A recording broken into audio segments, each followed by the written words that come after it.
কে দিয়ে খানা লাউ পাতে মাছ, বাহ গরম আছে। গরম দেখি ভিতরটা কিরকম হচ্ছে, গন্ধটা কিরকম অমেজিং। মাছ খাবা মা?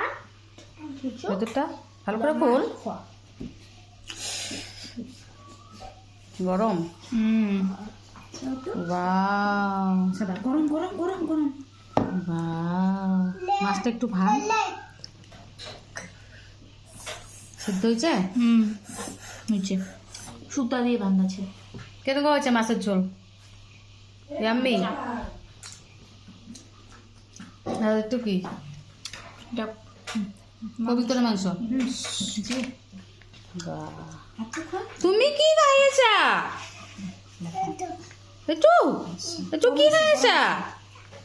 মা খাবা মা? বকুল খাইয়েছে নাকি?